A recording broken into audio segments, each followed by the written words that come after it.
آثم نحمده تبارك وتعالى ونشكره على آلائه وعلى نعمائه المتكاثرة ونشهد أن لا إله إلا الله وحده لا شريك له ولا رب لنا سواه ونشهد أن نبينا محمدا عبده ورسوله وصفيه من خلقه وخليله الذي أدى الأمانة وبلغ الرسالة ونصح الأمة فجزاه الله عن أمته خير جزاء اللهم صل وسلم وبارك على نبينا محمد وعلى آله وأصحابه ومن تبعهم بإحسان إلى يوم الدين أما بعد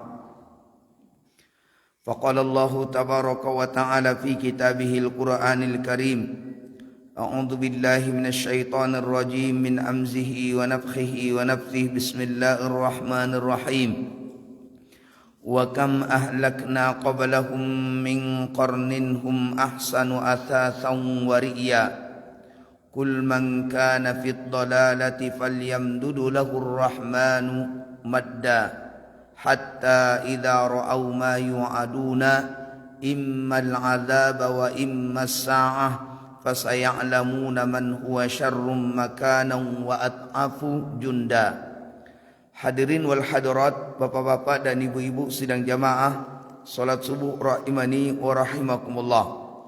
Bersyukur kita kembali kepada Allah tabaraka wa taala di sebuah hari ini masih tetap Allah berikan kesempatan kepada kita untuk memperbaiki diri, mencari perbekalan kita untuk menuju ke kampung yang kekal abadi. Mudah-mudahan dengan keikhlasan kita meringankan langkah ke tempat ini, Allah jadikan kiranya untuk mempermudah urusan dunia dan akhirat kita, dan semoga kita semuanya dipertemukan oleh Allah bersama Nabi kita Muhammad sallallahu alaihi wasallam di dalam surganya nanti, amin ya rabbal alamin.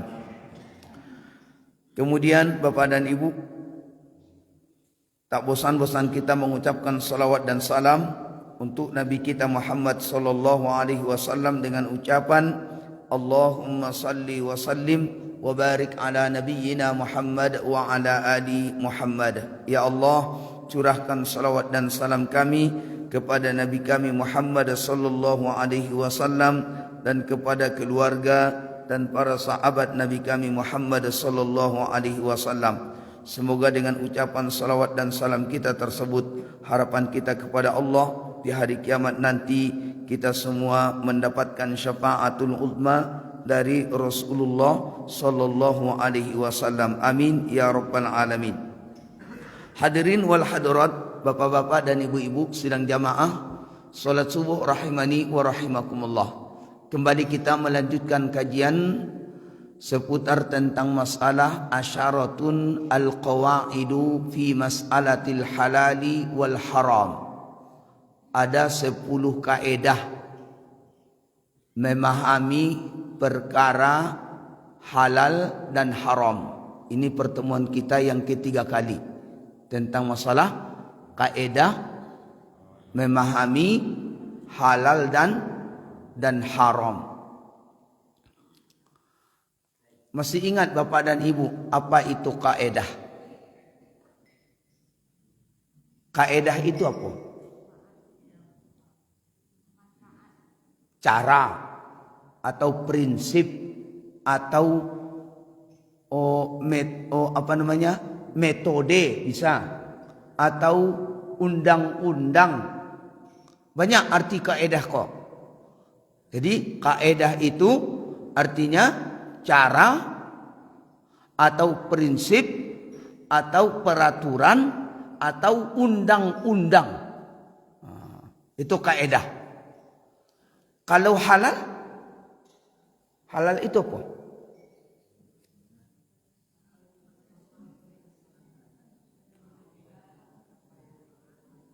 Halal itu adalah segala sesuatu yang diperbolehkan di dalam syariat Islam.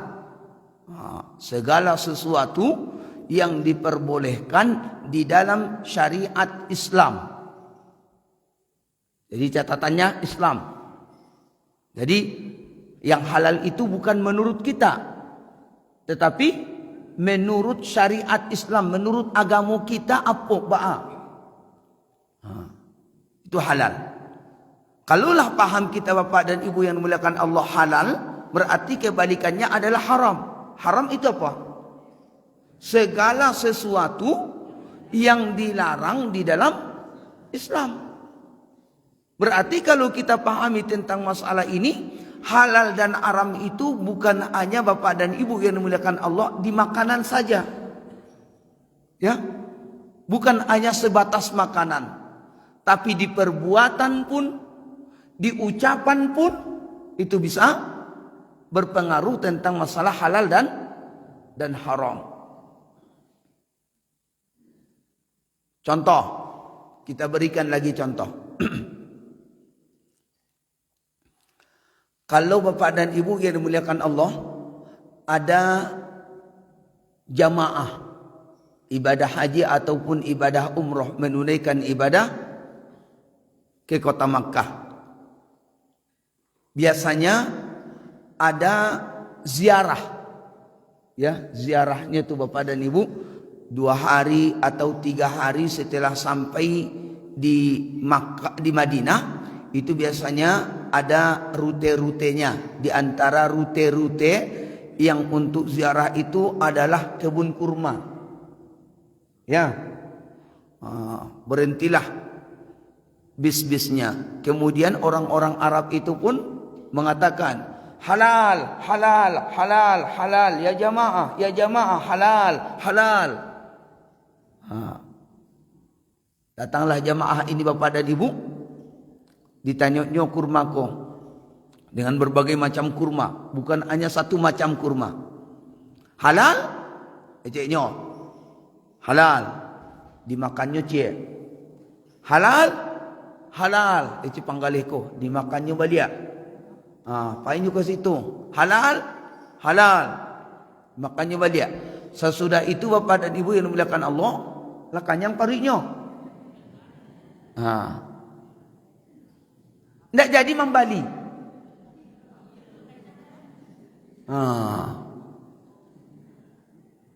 Tidak jadi membali. Perbuatan awak yang seperti ko dilarang dalam Islam.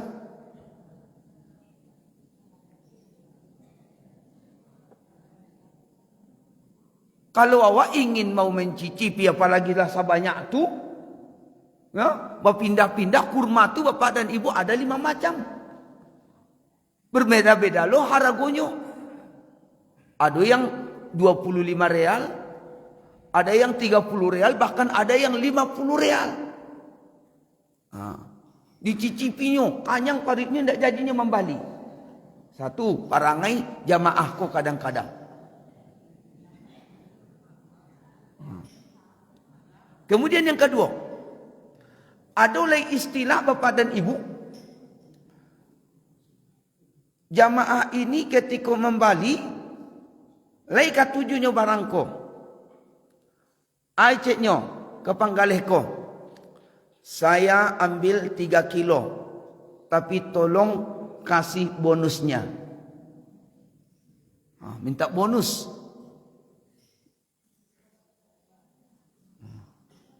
Kalau saya ambil 3 kilo, ada enggak bonusnya? Bahkan Bapak dan Ibu yang dimuliakan Allah menawar setengah harga dari kamu orang Indonesia. Iya. Roh haram alaik. Pai jauh. Tak boleh seperti itu perbuatan ciknya. Jadi kalau katuju di awak barang tu Bapak dan Ibu yang dimuliakan Allah, balik. Tidak katuju dah. Adolo lai Bapak dan Ibu yang dimuliakan Allah, itu di Indonesia ko, yang basobok seperti ko. Awak mau membeli barang, di haraguannya barang ko Bapak dan Ibu misalkan 250.000 rupiah. Lalu datang si pembeli ko, lai dagiah 150. Kalau dia 150 bungkus. Kalau tidak lah, membawa calik ke tampik yang lain. Aceh si panggalih ko. Onde ndak dapat untung. Iciknya. Alah, kalau ndak dapat untung ibu, apa? Ambo cari yang lain, cari yang lain. Begitu bapak dan ibu si pambaliko melangkahkan kakinya, ai cek si panggaleko tambah setek bu. Tambah setek bu. Indah ambo saitunya. Kalau namo 150 bungkus, kalau indah ambo cari yang lain. Ndak dapat debu. Alah, pahit memang. Namanya konsisten si pambaliko. Pahitnya bapak ni, lah jauh. Bu, kamarilah. Nah. Itu perbuatan yang seperti itu bapak dan ibu yang dimuliakan Allah, itu dilarang dalam Islam. Dilarang dalam Islam. Jujur sajalah bapak dan ibu. Makanya sangat simpel apa yang dibuat oleh bapak dan ibu. Ada yang kini toko-toko nak dibuatnya harago. 35.000, serba 35.000. Awak katuju barang tu, ambil, bawa ke kasir, bayar, dah sudah. Iko bisa lo tawar menawar seperempat jam.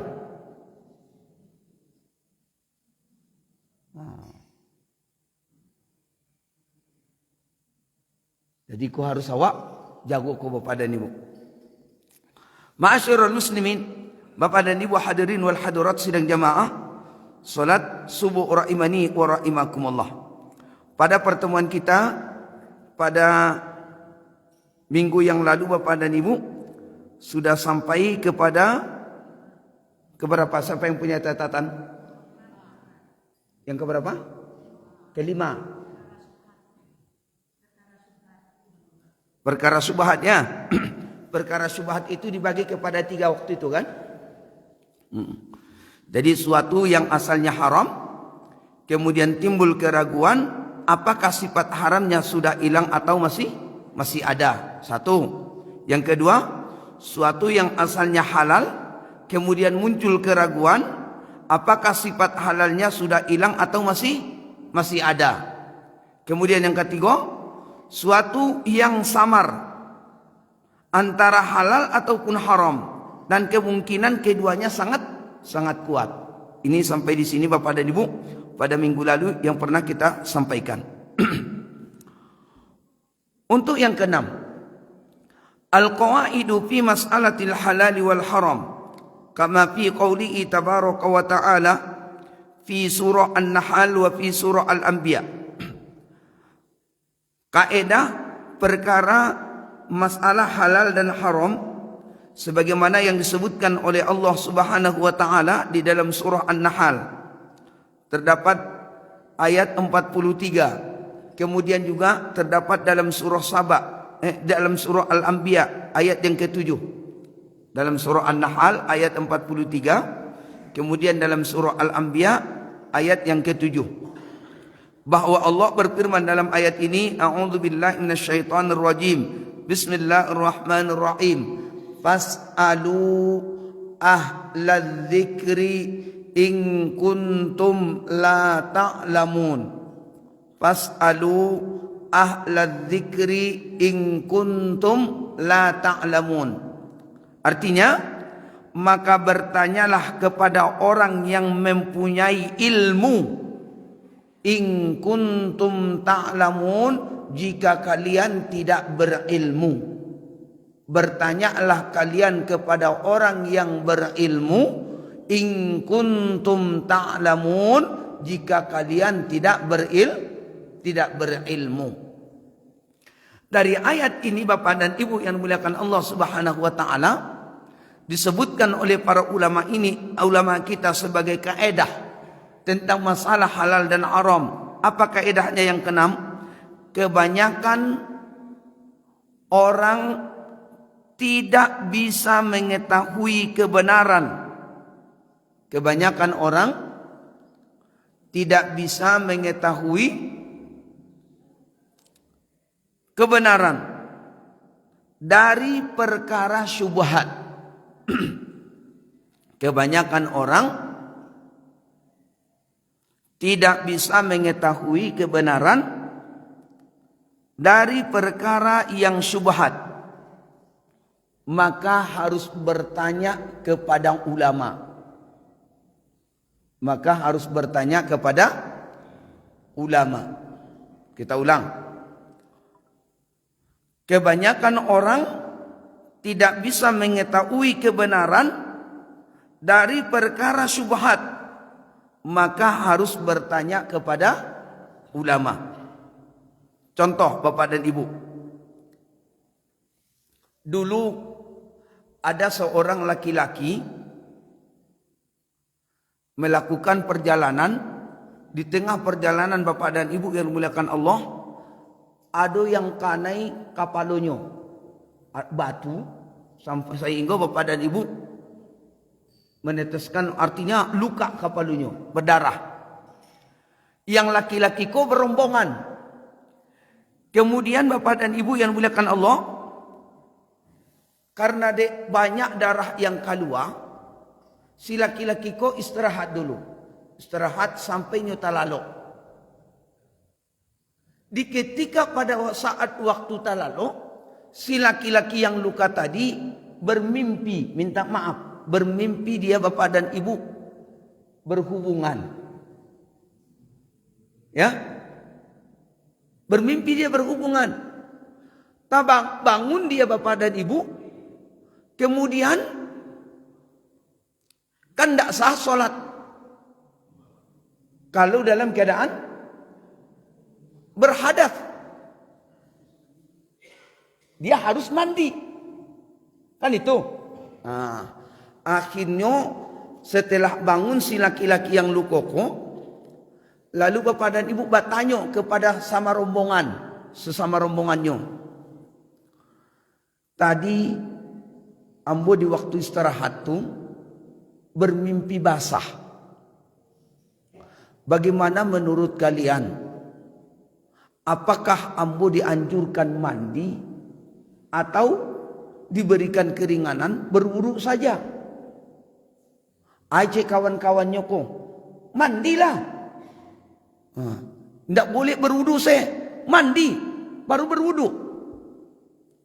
Akhirnya Bapak dan Ibu yang dimuliakan Allah, si laki-laki yang luka kok mandi. Pas dikatiko mandi Bapak dan Ibu, qadarullah meninggal ditampe. Meninggal jadi tampe. Pada saat mandi, diadukanlah masalah ini kepada Nabi kita Muhammad sallallahu alaihi wasallam. Ya Rasulullah, si fulan pernah melakukan perjalanan bersama kami. Di tengah perjalanan ada yang jatuh batu sehingga luka kepalanya. Kemudian istirahat. Di dalam tidurnya dia bermimpi basah. Apakah ya Rasulullah seharusnya orang tersebut dia mandi atau bertayamum? Bertayamum. Ada tidak jalan keluar untuk bertayamum ya Rasulullah? Karena dari jamaah kami itu, dari rombongan kami itu yang menganjurkan tayamum, mandi, bukan bertayamum. Akhirnya apa kata Rasulullah? Faqala Rasulullah sallallahu alaihi wasallam, falamma qadimna ila an-nabiy sallallahu alaihi wasallam ukhbira bidzalika faqala. Ketika diceritakan masalah itu kepada Nabi kita Muhammad sallallahu alaihi wasallam, lalu apa kata Rasulullah? Qataluhu qatalahumullah. Orang-orang tadi, rombongan itu sudah membunuh kawannya sendiri. Kenapa? Karena menyampaikan suatu ilmu tanpa dasar ilmu, hanya menurut dia. Kalau menurut ambo tidak masalah, apa dok? Tidak sah solat kalau tidak mandi. Menurut ambo, apa kata Rasulullah? Orang kok sudah membunuh saudaranya yang meninggal tadi. Kenapa? Karena menyampaikan ilmu kepada seseorang tanpa dasar ilmu, hanya menurutnya saja. Kemudian Bapak dan Ibu yang dimuliakan Allah Subhanahu wa taala, Ala sa'alu idlam ya'lamu fa innama syifa'ul ai as-su'al. Tidakkah kalian mengetahui, kata Rasulullah, jika kalian tidak mengetahui tentang sesuatu, maka tanyalah kepada orang yang lebih tahu, orang yang berilmu. Tanya. Turunlah ayat kepada Nabi kita Muhammad sallallahu alaihi wasallam, surah An-Nahl tadi yang kita baca tadi. Apa firman Allah? Fas'alu ahlad dzikri in kuntum la ta'lamun. Ya.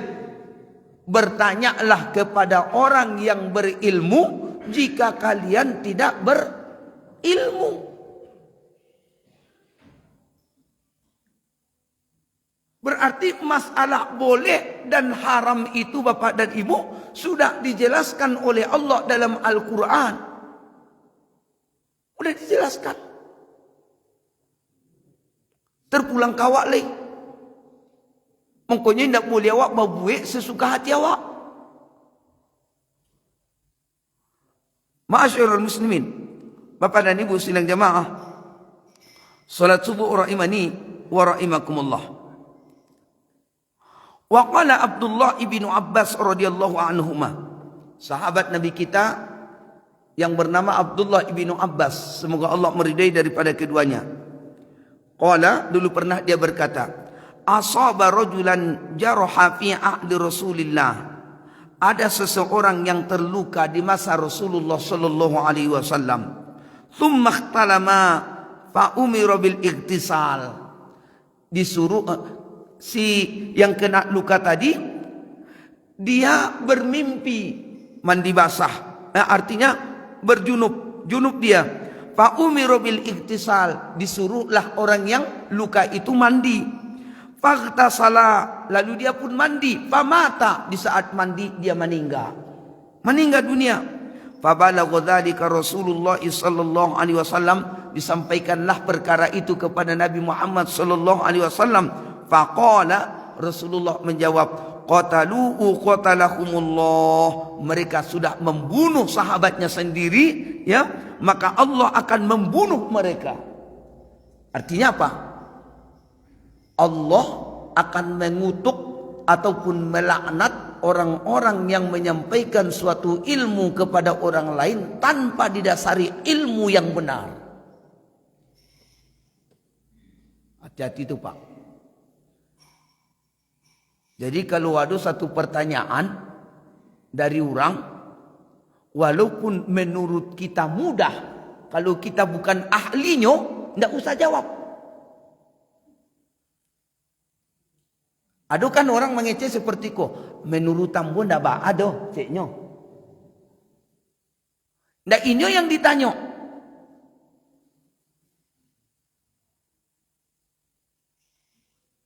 Menurut tambo tidak ba'a. Hukum Islam itu bukan menurut tambo. Bukan menurut kita. Hukum Islam itu. Tapi hukum itu adalah dari Allah dan Rasulnya. Makanya berulang-ulang kita sampaikan Bapak dan Ibu. Apa disebutkan Allah dalam surah Al-Isra atau surah Bani Israel? Allah berfirman, inna adzal Qur'an, sesungguhnya Al-Qur'an ini yahdi lillati hiya aqwam, memberikan petunjuk ke jalan yang lebih lurus. Wa yubasyirul mu'minin, dan Al-Qur'an ini berita gembira kepada orang-orang yang beriman. Lihat dalam surah Al-Isra. Beko disangku Bapak dan Ibu lombok karang-karang. Buka dalam surah Al-Isra.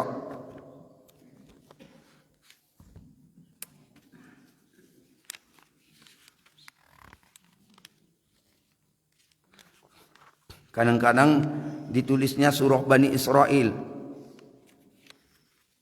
Kadang-kadang ditulisnya surah Al-Isra.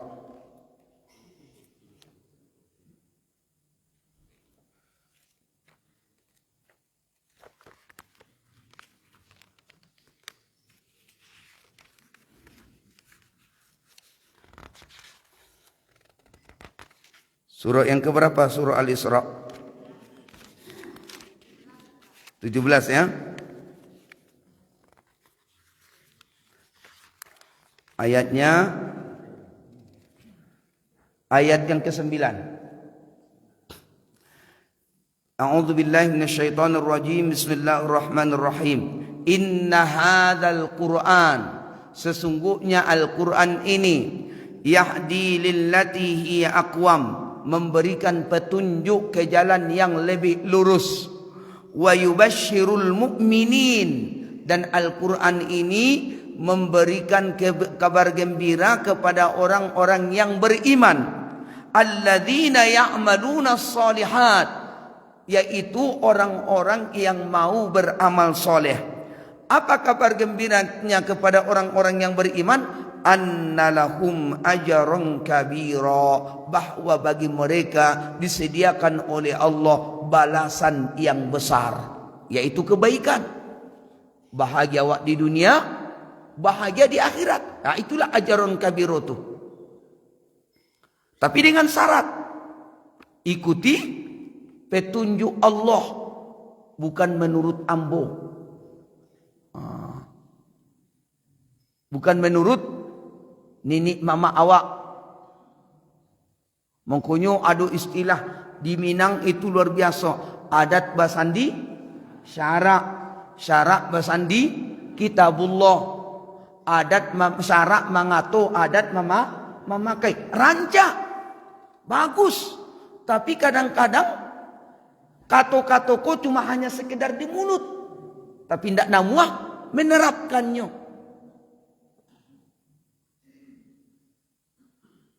Bagus tuh Pak.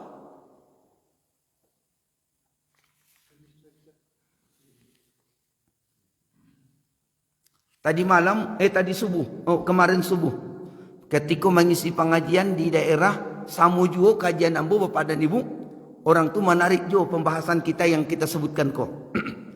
Di daerah Ampe Angke, Mas Haji Mubarak. Mas Haji, iya Mubarak.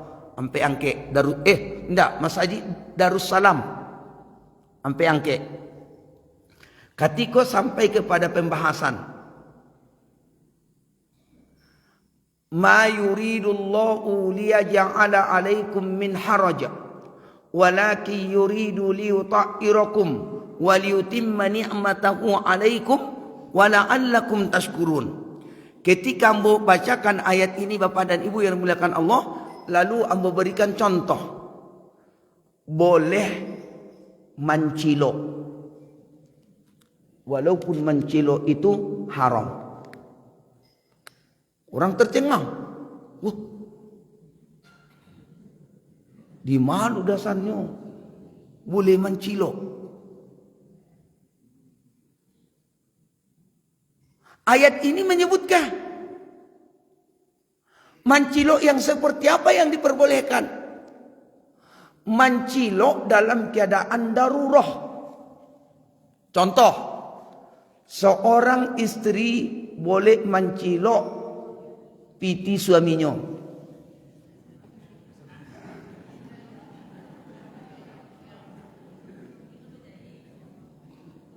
Boleh. Tapi dengan syarat. Dengan syarat. Apabila suamiku tidak mengagia balanjo. Satu. Ya, satu. Yang kedua, apabila memang Bapak dan Ibu yang dimuliakan Allah, lainnya kadang-kadang suamiku mengagia balanjo, tapi tidak mencukupi dalam rumah tangga awak. Tiba-tiba dicalik kantong suaminya, wah, tabah lu isinya. Boleh si istriku mengambil piti suaminya, tapi sesuai kebutuhan dalam rumah tangga, bukan berpoya-poya. Kalau ibu ambil piti suami, tujuannya untuk berpoya-poya. Misalkan Bapak dan Ibu beli lipstick sekian mahal, beli make up, beli ameh, beli itu nak mulia.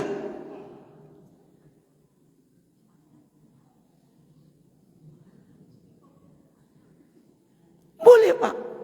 Walaupun yang diharamkan, tapi ada ketentuannya.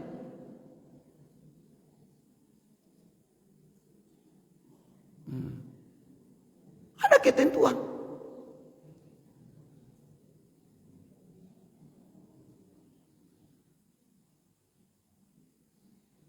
Jadi ma'asyiral muslimin, Bapak dan Ibu yang dimuliakan Allah Subhanahu wa taala. Jangan pulang nanti dari Siko, Pak, dipraktekkan ya, Bu.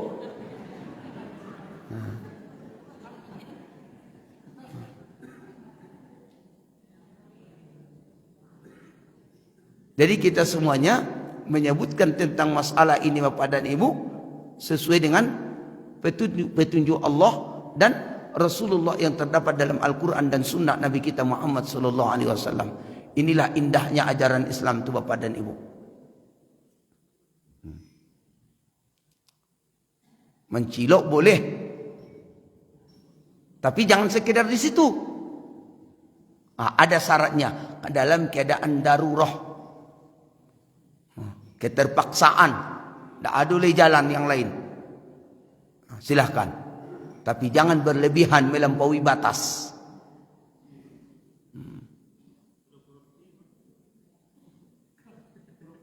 Yang korupsi itu tidak darurat namanya tu.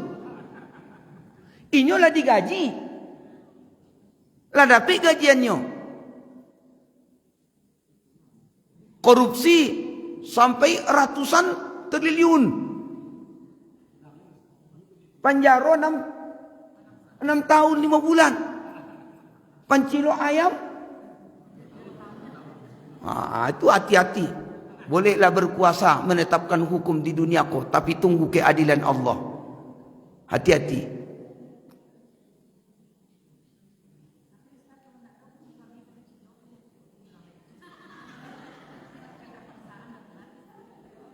Apa, Bu?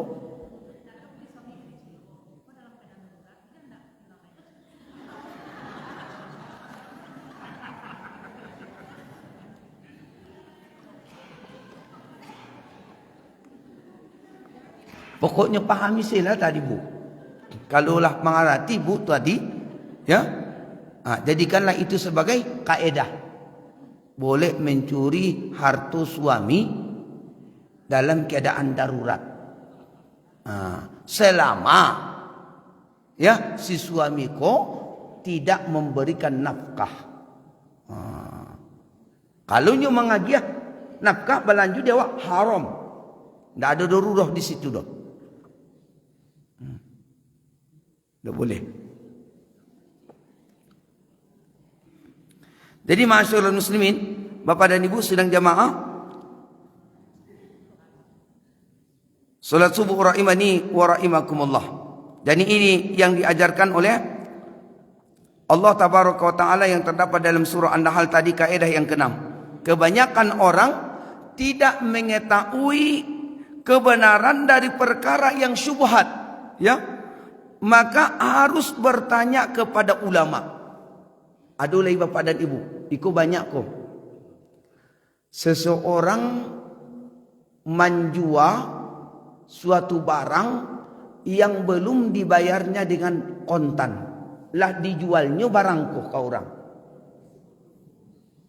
terkecuali ada akad. Kalau ada akad, contoh akadnya seperti kok, Pak, Bu, ambo bali barang ibu tuh, tapi tujuan ambo untuk dijual balik. Piti ambo saikonyo beko tawara tajua piti apa ko barang ibu ko ambo lunasi. Ada kesepakatan, itu akad, boleh. Tapi kalau ada orang yang membeli satu barang dan tidak ada informasi Bapak dan Ibu yang dimuliakan Allah, barang ko dijualnya, dibayarnya dengan bayar berhutang, Bapak dan Ibu, maka ini dalam Islam namanya goror. Goror namanya. Atau goror tu, goror itu melampaui batas dalam Islam. Itulah ambo kanai. Ambo bapak dan ibu tidak berpengalaman tentang masalah jual beli tanah. Ambo kiro jual beli tanah ko sama seperti bali ikan atau beli bareh. Ambil barangnya, kasih pitinyo. Kan itu. Rupanya kalau tanah ko bapak dan ibu ada sertifikat. Tidak tahu Abu Salamu ko ada sertifikat tanah. Akhirnya ketika ambo bali tanahku bapak dan ibu yang dimuliakan Allah, orang yang punya tanah ini menuntut jambo. Padahal tidak orang ko yang bersangkutan jambo. Rupanya orang yang menjual tanah tu kambo, inyo membali dari pemilik tanah ko dengan berutang. Lah dijualnya tanah tu kambo. Kemudian bapak dan ibu sertifikatnya tidak ada jambo, cuma hanya surat surat jual beli. Surat jual beli. Ketika dibawa ke nagari tidak diakui doh. Tidak diakui dalam pemerintahan. Barang habis piti itu bu. Habis piti itu bapak dan ibu yang dimuliakan Allah 110 juta. Membali tanah tu. Tu goror namanya tu. Hati-hati pak bali barang. Lai barang ibu ko. Lai barang apa ko? Tanyoknya.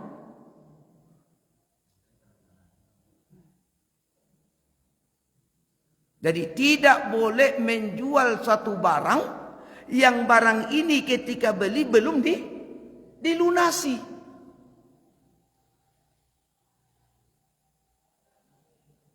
Terkecuali ada akad kesepakatan antara si penjual dengan si pembeli. Lai paham ku pak? Beko tersebar lo fitnah di luar. Tu sama dalam tu lah menambah-nambah pengajian mah. Tidak boleh ceknya menjual barang. Ada malah bapak dan ibu. Orang tu alun-adu dibayarnya 1% pun. Tapi ada janji persepakatan. Pak, ambo galih. Enggak apa ko. Tapi pitinya bila tak jual. Ada kesepakatan. Boleh kalau seperti itu. Jalih pembicaraannya.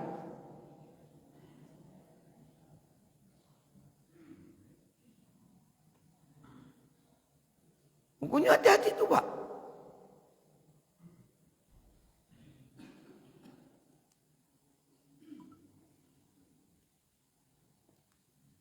Bapak dan ibu yang dimuliakan Allah Subhanahu wa taala. Wasma'u aidan fi qouli tabaraka wa taala fi surah Al-Maidah. Kita lihat di dalam ayat Allah yang terdapat dalam surah Al-Maidah ayat 101. A'udzu billahi minasyaitonir rajim. Bismillahirrahmanirrahim. Ya ayyuhalladzina amanu, wahai orang-orang yang beriman, la tas'alu an asya'a in tubudalakum tasukkum. Janganlah kamu menanyakan kepada nabimu hal-hal yang jika diterangkan kepadamu akan menyusahkan kamu. Bagaimana memahami ini? Janganlah kamu bertanya kepada nabimu hal-hal yang jika diterangkan kepadamu akan menyusahkan kamu.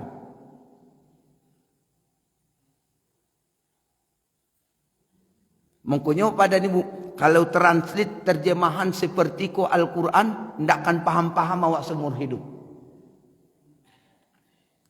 Lah dibacanya Al-Quran tu, dibacanya artinya bahasa Indonesia, tidak mengarati loh. Makanya itulah perlu bapak dan ibu tafsir. Tafsir itu maknanya al-bayan, penjelasan. Di dalam tafsir itu ada asbabun nuzul, sebab-sebab Al-Quran ini, ayat ini kadang-kadang turun seperti apa pembahasannya.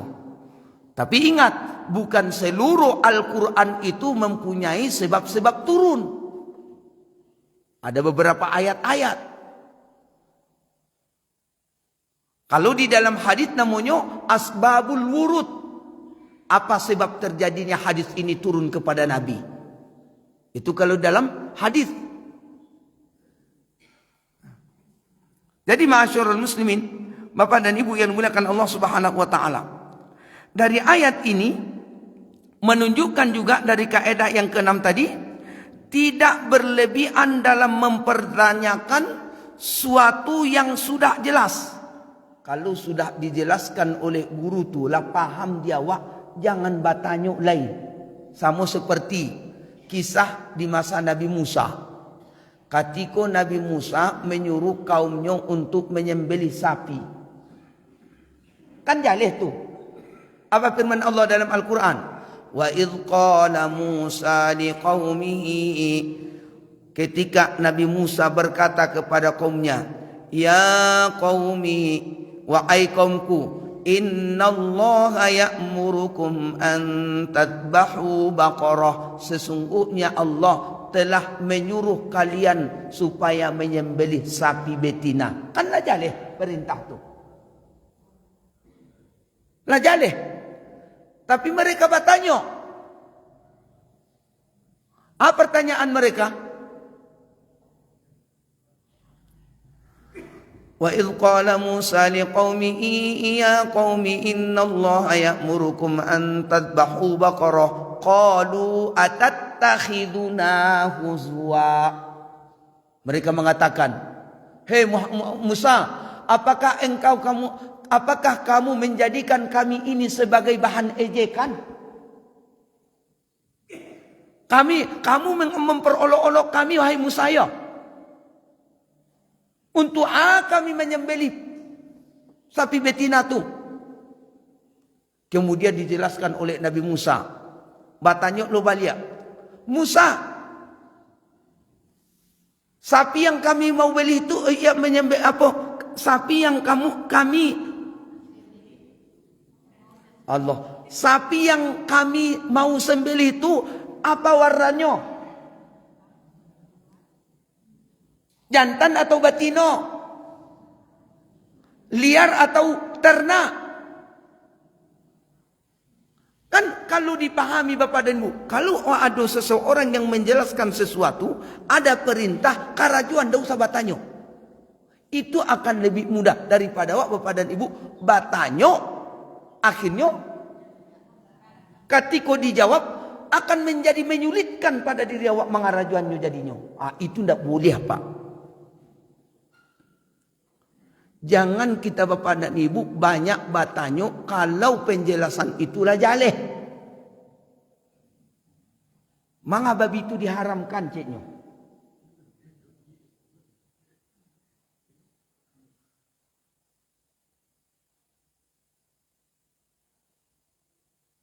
Macam-macam pertanyaanku kadang-kadang. Jadi ada kadang-kadang penjelasan yang sudah jelas Bapak dan Ibu, dia tanya, ketika dijawab, akhirnya menjalankannya, baliknya rasul. Hati-hati tu. Makanya disebutkan oleh Allah dalam ayat ini, apa firman Allah? Ya ayyuhalladzina amanu la tas'alu an asya'a in tubudalakum tasukum. Hai orang-orang yang beriman, jangan kamu menanyakan kepada nabimu hal-hal yang jika diterangkan kepadamu akan menyusahkan kamu.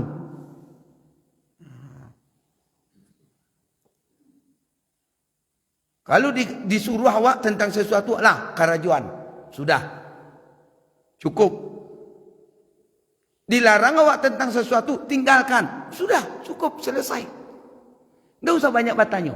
Tapi kalau awak Bapak dan Ibu tidak paham, memang tidak paham, ingin mau mengetahui, supaya bisa awak Bapak dan Ibu tenang untuk menjalankannya, silakan bertanya. Itu yang disebutkan oleh Allah Tabaraka Ta'ala dalam ayat ini. Wa fi riwayatin, di dalam riwayat yang lain, an ummahatil mukminin, dari Aisyah radhiyallahu anha, zaujatun nabiyina Muhammadin sallallahu alaihi wasallam. Inna qauman qalu, ada satu kaum yang bertanya kepada Nabi, ya Rasulullah, wahai Rasulullah, inna qauman ya'tuna bil lahmi la nadari adhkuru ismallahi alaihi amla. Ada satu kaum mengagiah daging kepada kami. Kami tidak tahu apakah daging ko yang diagiahnya ke kami ko ketika itu disembelihnya atau tidak. Boleh tidak kami makan itu ya Rasulullah? Kata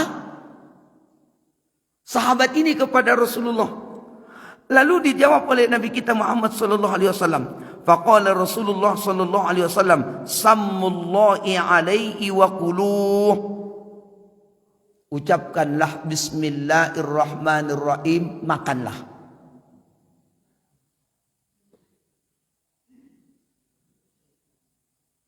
Dari sini Bapak dan Ibu yang dimuliakan Allah juga menjelaskan satu hukum. Kalau ada orang yang mengagiah makanan kawak daging misalkan Bapak dan Ibu, dagingnya kola jaleh ayam, tidak boleh Bapak dan Ibu yang dimuliakan Allah layawak ragu-ragu. Katanya, lai disembelihnya ku ayam ko tadi, lai disembelihnya ko, lai betul tadi taruh menyembelih. Tidak boleh, tidak boleh. Kalau tahu kita ada orang yang mengagiah daging kawak, tahu lawak dagingnya tu daging apa Bapak dan Ibu, tidak boleh kita berburuk sangka kepada orang yang memberikan. Tidak usah tanya lagi. Tidak usah tanya lagi. Pokoknya ketika memakannya, kata Rasulullah, bacalah bismillah fakulu, kemudian makan.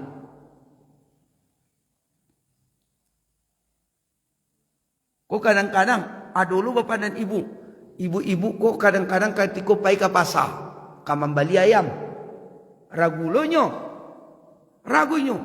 lai batu tadi menyembelihnya kok.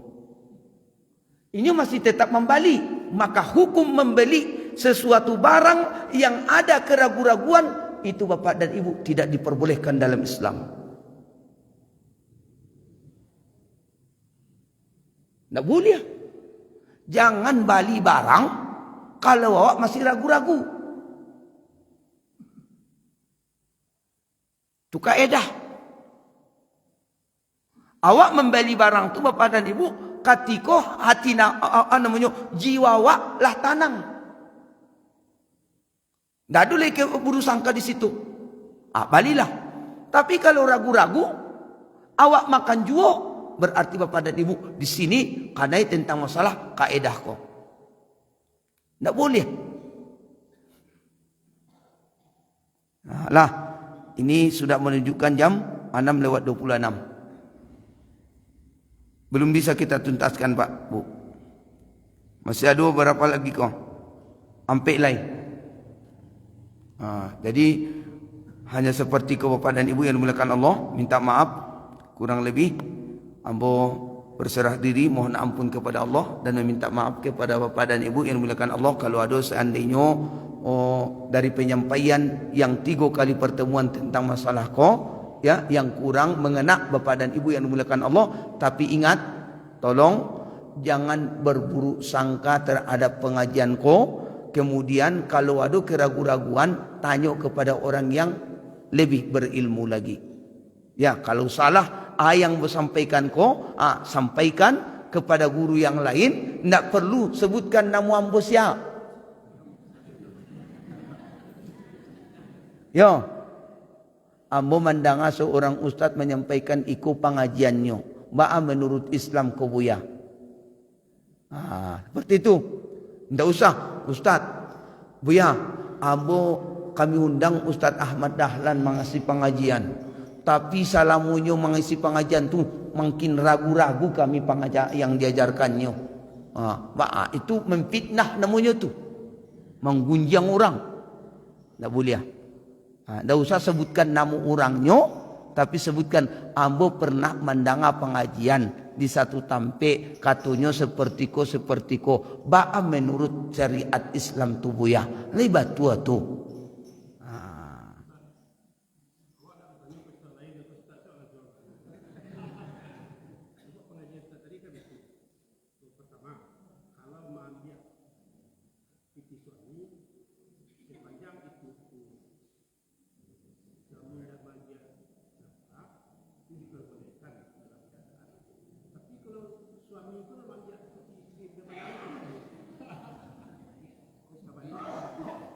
Suami ko lamang agia.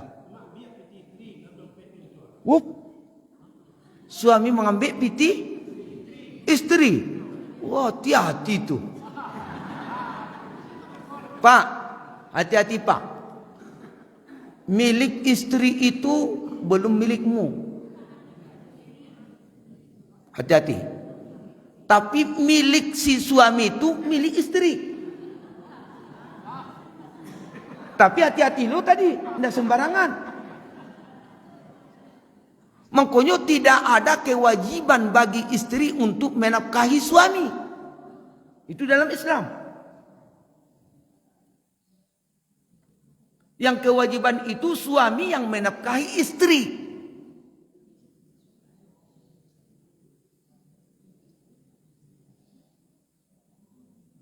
Hati-hati Pak. Kau sama minta maaf.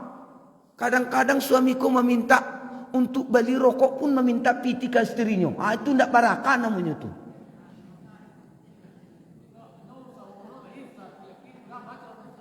Hah? Baca ronyo, bertaubat, perbaiki diri. Iya, perbaiki diri awak. Itu caranya Pak. Itu solusi. Kau tidak beruntung namanya Pak. Apabila ada suami meminta untuk beli rokok, ya Allah, itu tidak barakah tuh. Jangan sakit hati para suami.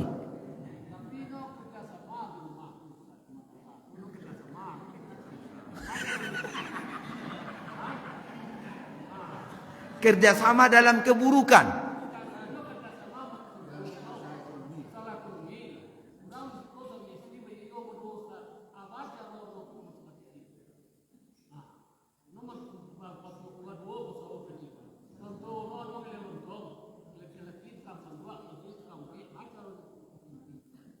Allah.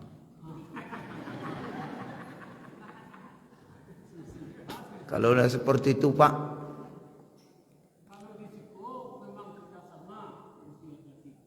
kerjasama dalam keburukan.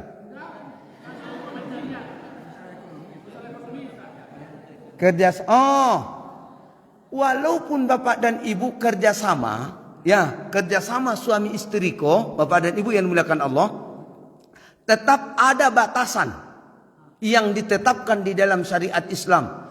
Indak sasuka-suka hati awak do mengelola apa piti suami ko, piti si istri ko. Tidak suka hati awak. Walaupun kerjasama awak di istri awak ko. Jangan sembarangan bapak dan ibu sesuka-suka hati. Mentang-mentang kerjasamanya tidak baado. Tidak bisa. Tidak bisa Pak.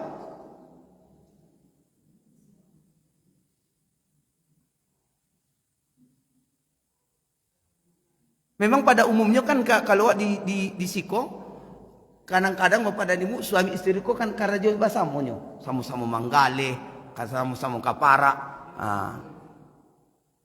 Katiko ado milik si istri ko bapak dan ibu yang muliakan Allah, si suami ko ndak boleh mengambil milik si istri ko tanpa sepengetahuannya. Kenapa? Karena ini bukan milik kita. Bukan milik kita. Minta, tapi kepada yang bermanfaat.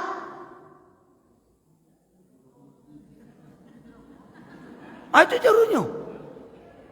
Tidak boleh mencilok. Kalau si istri tadi boleh mencilok, tapi ke dalam keadaan darurat. Beda Pak pembahasannya.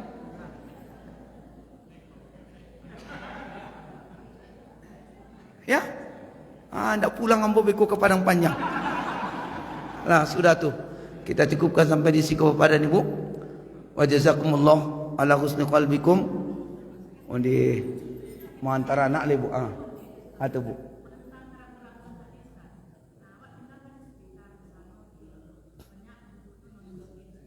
Sabar kita Pak.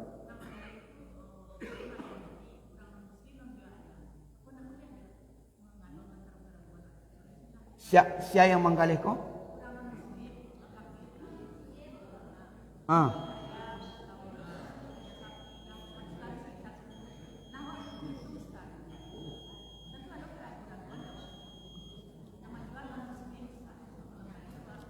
Yang dijualnya kok orang muslim kok orang non muslim kok misalkan menjual barang, awak si Islam kok si pembali.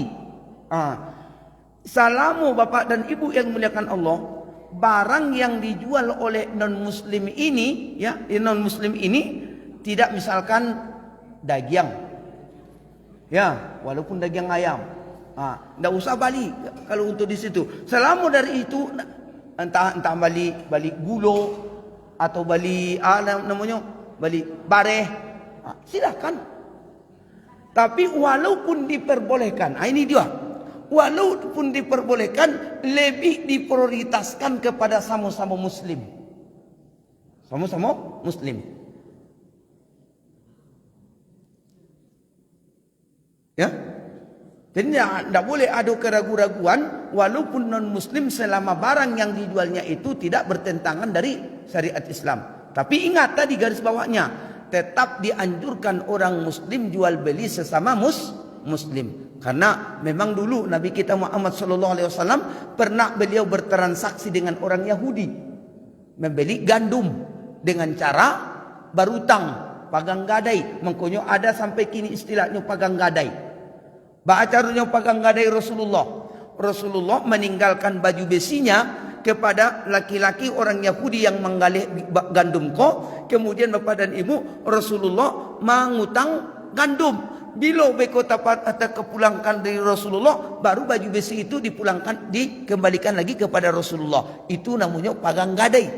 Ruhun namanya kalau dalam Islam. Tapi nantilah insya Allah akan panjang tuh. Yo banyak pulang-pulang bebeko. Mau hantar anak-anak sekolah. Hanya seperti kau Bapak dan Ibu.